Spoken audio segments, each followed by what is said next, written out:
Welcome to the Human Capital Innovations Podcast. We're your source for personal, professional, and organizational growth and development, where we share original research, explore industry trends, and interview executives and thought leaders from across the globe. We hope you join us often for practitioner-oriented content around all things related to leadership, HR, talent management, organizational development, and change management. Maximize your personal and organizational potential with Human Capital Innovations Podcast.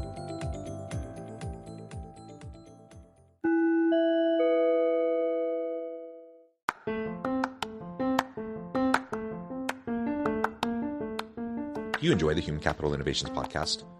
Enjoy ad-free listening by going to the Patreon page, and please consider contributing even at the producer or sponsorship level. And please leave a review. Thank you for your support.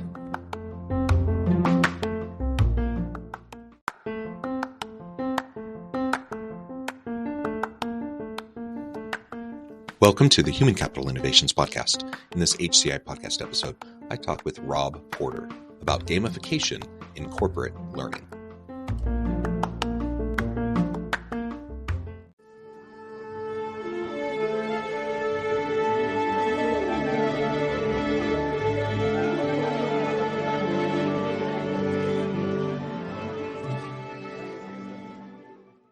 Rob Porter, welcome to the Human Capital Innovations Podcast. Hey, thank you. It's a pleasure being here. It is a pleasure to be with you. You're joining us from northern Idaho. I'm south of Salt Lake City in Utah. And today we're going to be talking about gamification in corporate learning. This is a really fun topic, and not just because we're talking about gamification, but because I think it's a fun way to think about learning and development within organizations and really to reframe our approaches to it. And of course, this is your expertise, and I appreciate you taking the time to share your background and experiences with me and my audience. As we get started, I wanted to share Rob's bio with everybody. Rob Porter is responsible for developing and executing corporate communications, market programs, market visibility, and positioning strategy to expand COSO's market share in e-learning. Rob has a successful 25-year track record in instructional design and e-learning programs, as well as authoring and presenting on a variety of corporate topics and learning techniques. During his career, he has built hundreds of hours of e-learning content, workshop curriculum, webinars, presentations, and multiple custom learning platforms for his customers. He has supported hundreds of enterprises by designing and deploying custom learning solutions, which deliver content to millions of learners. He has developed state-of-the-art learning programs for organizations such as BMW, Nike, Nikon, Johns Hopkins, Microsoft, Domino's, and many others. Before joining COSO Cloud, Rob founded and was a principal at Training Objectives Corp. Rob, a pleasure to have you. Anything else you would like to share with me or my audience by way of your background and personal context before we dive on in? As far as, my background goes, it's pretty dynamic. I think at a core, I just like to make stuff. I like to build things and solve problems. So my role here at COSO fits nicely into that. And so, look forward to some new challenges moving forward. Yeah, very cool. And why don't you start by just telling us a little bit more about COSO? So obviously you have a huge level of experience and expertise background in the e-learning, learning and development space. Tell us more about COSO generally, and then we can get more specifically into the gamification topic. Absolutely. Happy to. So COSO completes the learning solutions for enterprise and government organizations. We really focus on getting the customer to the finish line. A lot of the out-of-the-box virtual learning management solutions, don't always meet the organization's unique goals. Every organization operates a little bit differently. They have different cultures. They have a different voice. So what we do is we enhance both the learner and the management experiences to perfectly align with the goals and expectations of our clients. So we focus on areas of enhanced security, integrations, appropriate workflows, engaging virtual experiences, and all in all, at the end of the day, we look at completing the solution for our clients. So let's now dig into gamification. Sure. It's a topic we've explored on the podcast in the past, though it's been a while since we've last discussed it. So some people are familiar with this concept of gamification, but I suspect many aren't. So let's start there. Describe gamification for us. What does that mean? Does that mean making a game out of our learning and development, or what does that look like? And then we can get into what that can actually mean for our current L&D efforts and how we might adjust them and reprioritize or strategize moving forward. Yeah, that's a great place to start. Gamification in corporate learning really refers to using game design and elements, mechanisms that are applied to what are typically a non-game context.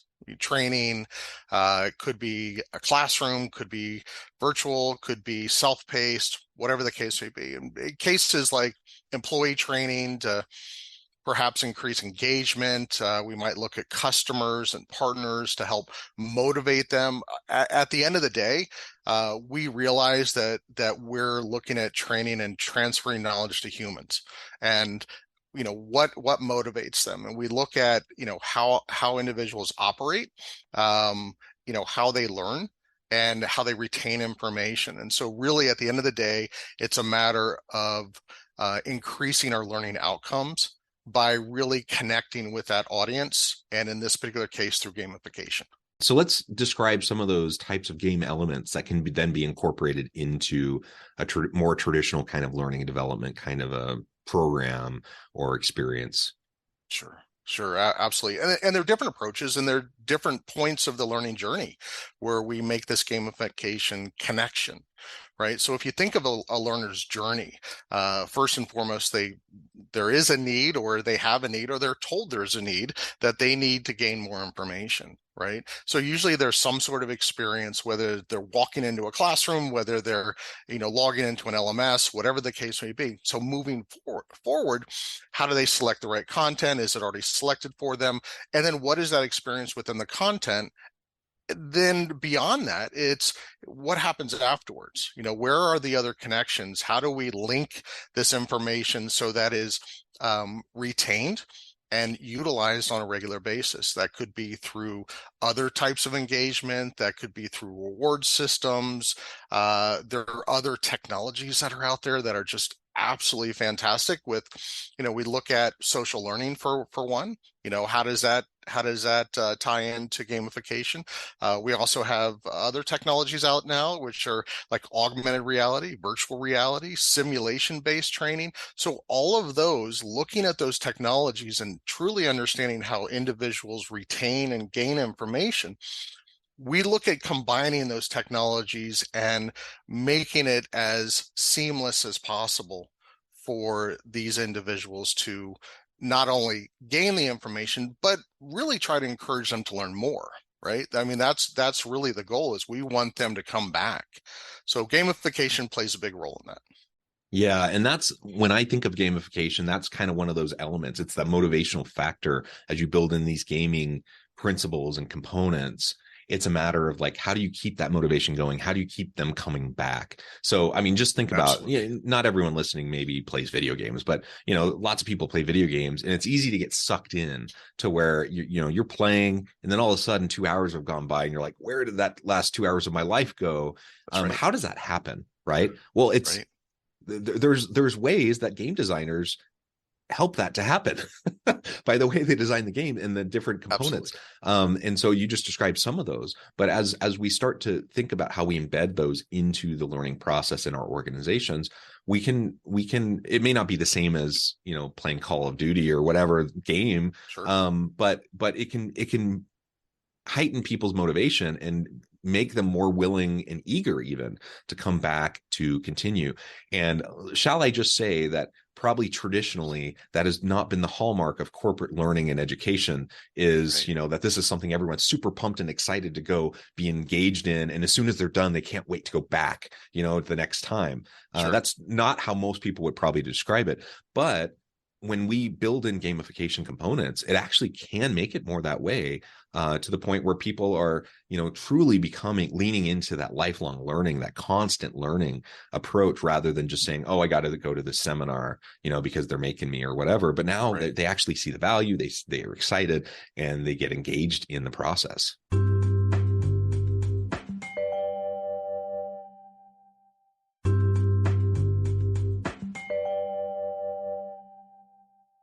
and I think part of the aspect too is when you're a player in the game, you're part of that game.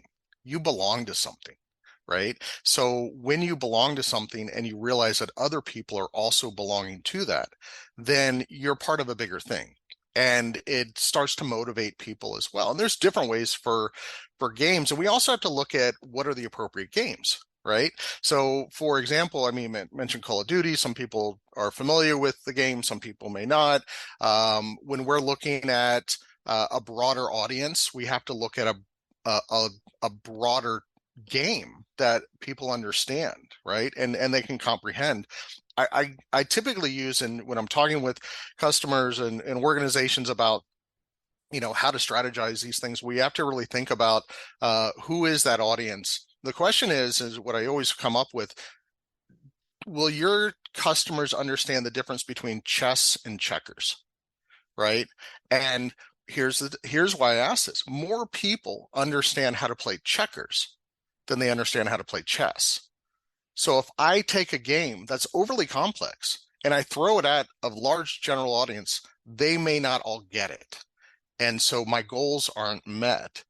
If I take one step back and make it so that a game perhaps has just a couple rules, a couple sets of guidelines, fairly easy to understand, I tend to find more engagement in that because people get it. I can build upon that later on. I can make more games. I can make it more complex and things like that. But it's really a matter of the audience not only feeling entertained, which is typically what people think about as gamification. Hey, we're making it fun and so forth. But the thing is also about understanding and belonging to something, and so that they feel the need to perpetuate that as well. And that perpetuation comes in the form of learning. What do you see as some of the newer kind of cutting edge approaches to gamification as it's built into corporate learning? Now, this can be e-learning, virtual learning, but also more traditional forms of corporate learning as well. What are some of the new cutting edge approaches? Some of the ones, I mean, just leveraging the technologies that are out there, right? And taking things that we already know and are comfortable with, and then folding them into these new technologies so they become not predictable, but make it easier for people to understand, but put it into a completely new form. Virtual reality is fantastic. It's a whole new realm of possibility there. Simulation-based training is something that we've seen, and it's funny because we've seen that far back into a decade ago in classroom training. It's like, hey, let's get up and let's do a simulation, let's role play and things like that. But through the technologies that we have now, we can make it more engaging. Some of the other things as far as augmented reality, kind of blending that virtual and real life environment. So we see some of the technologies coming into play, but we also tend to look at within our current work environment where things are pretty hybrid, right? We see a lot of hybrid learning. So how do we bridge those different modalities and fold in and kind of nest in a common theme of a game in between all those? And I find that is extremely helpful, because not only are we looking at bringing the gaming aspect into it, we're also having people use different tools to gain the same information. As a result, they're using different parts of their brain to gather that information. As a result, they're having different points of recall so that they can operate more comfortably in that space.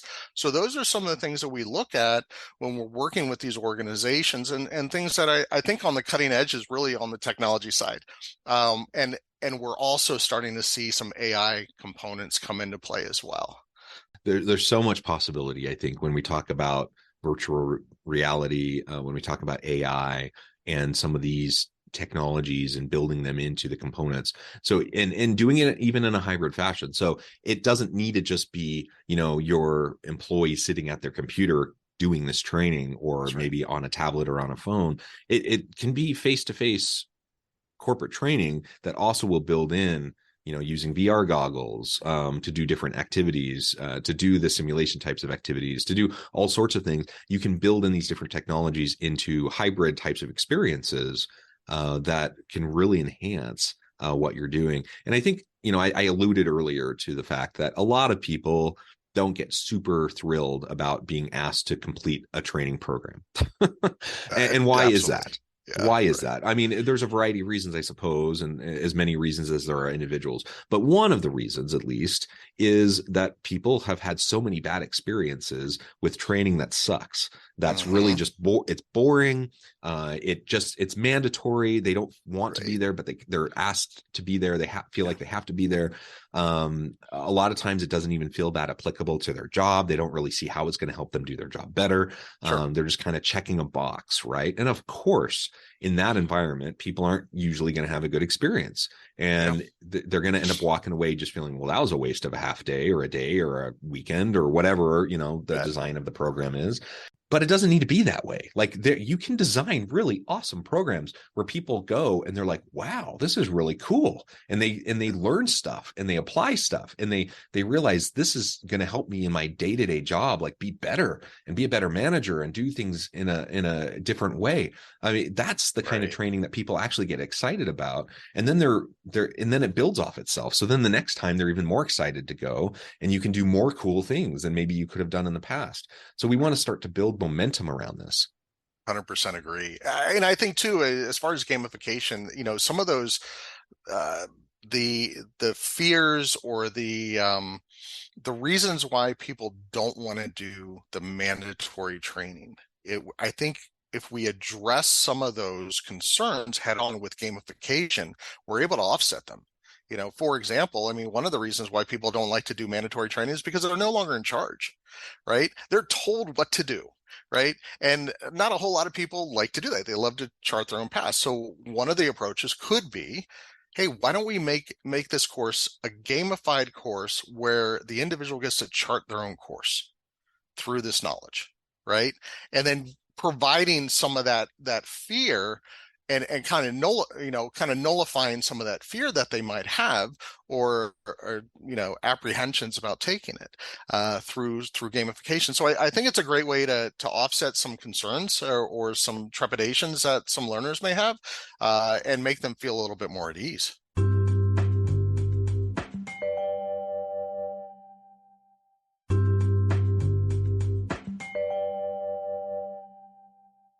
Overcoming that learner resistance, I think, is an important part of any training strategy. As I remember going through like some of those early courses when I was going through my master's program on training and development, or when I had some of those early experiences.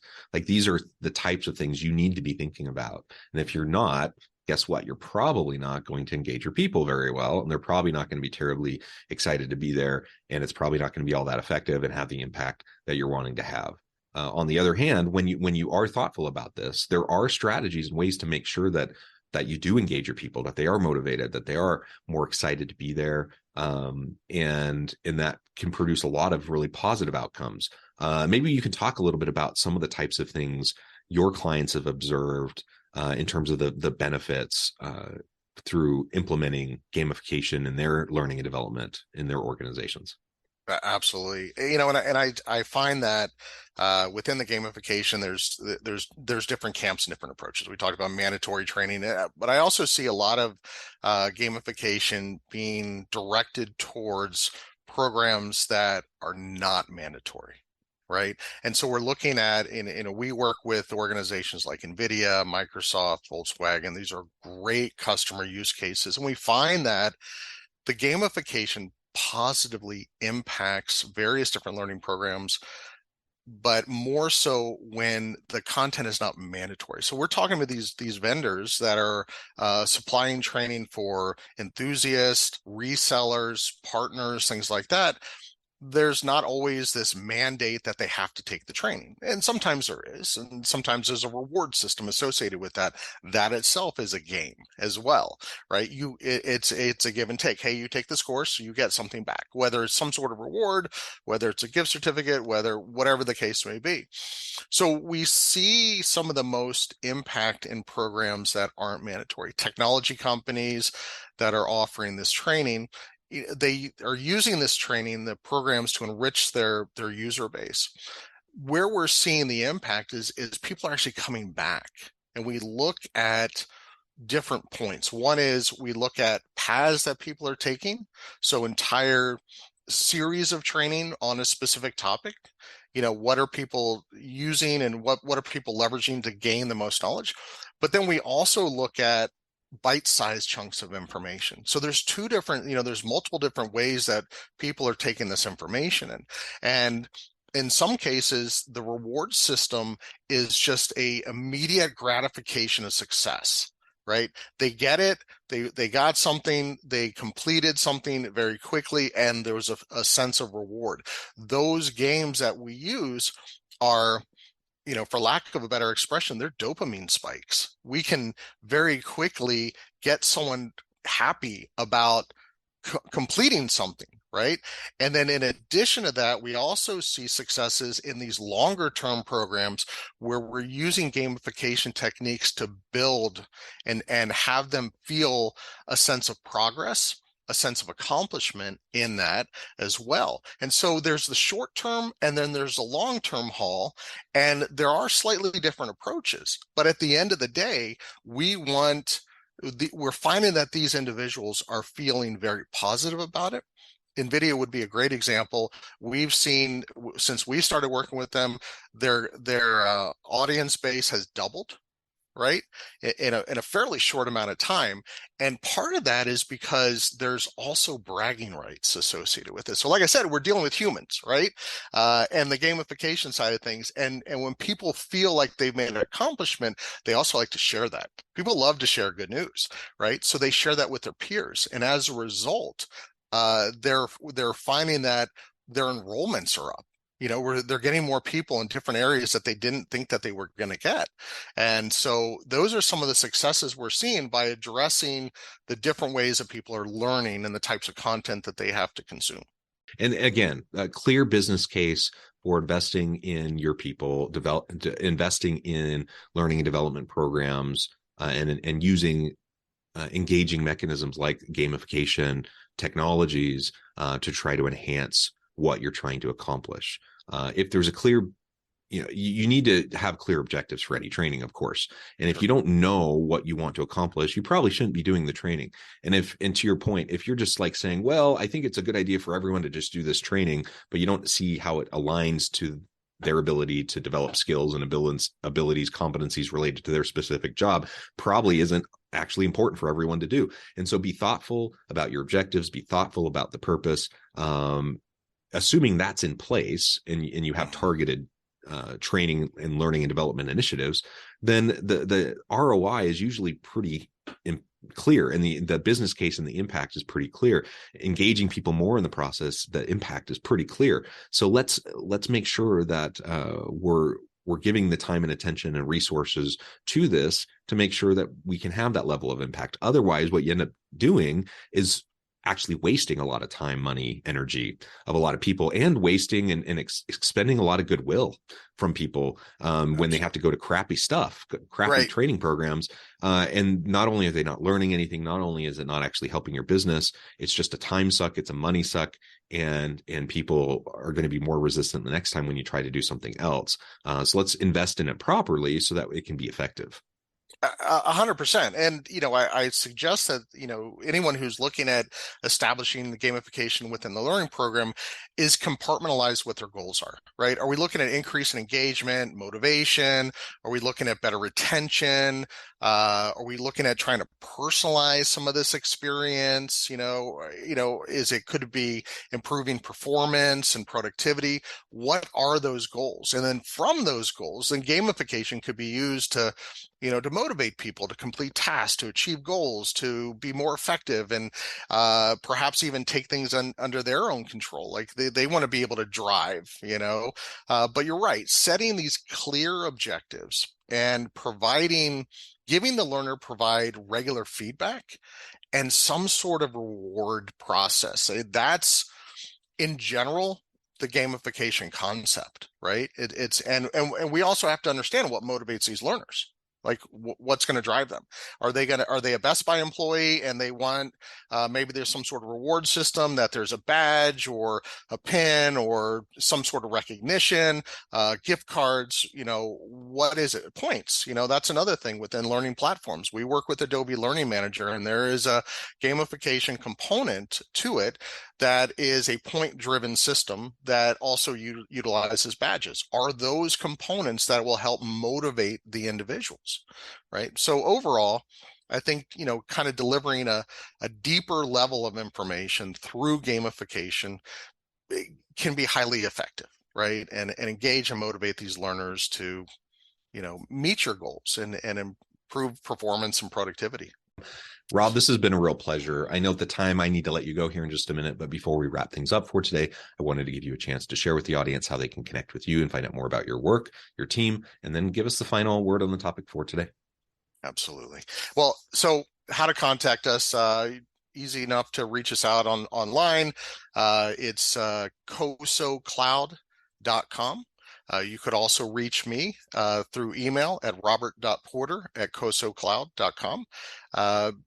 Finally, what I'd like to provide is looking at a professional utilizing gamification. Utilize it by using visual aids, encourage interaction, set clear objectives, provide great feedback, and use your storytelling expertise to help guide the learners through their journey.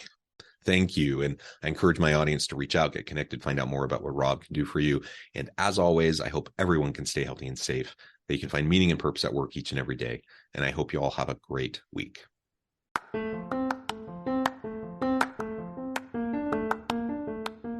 you enjoy the Human Capital Innovations podcast?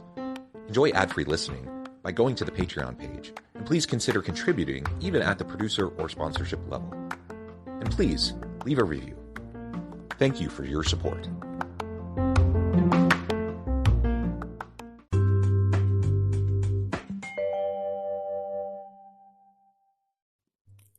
Thanks again for joining us for this episode of the Human Capital Innovations podcast. I hope you stay healthy and safe and that you have a great week.